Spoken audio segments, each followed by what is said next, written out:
আসসালামু আলাইকুম guys, this is my Facebook page. আশা করি ভালো আছেন। আপনাদের ভালোবাসা আমি ভালো আছি।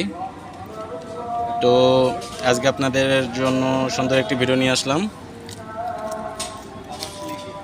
দেখতে পাচ্ছেন চা, আর এটা হচ্ছে পাঠান রুটি। এটা একমাত্র প্রবাসীরাই জানে, মিডল ইস্ট দেশে যারা থাকে, যে এই রুটির মর্ম তারা বোঝে। এটা পাঠান রুটি আর এটা চা।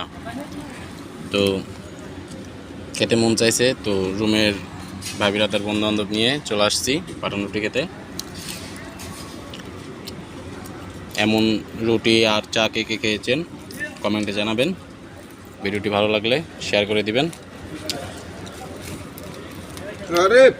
এত স্বাদ, সেই স্বাদ পাঠান রুটি আর চা দেখতে পাচ্ছেন।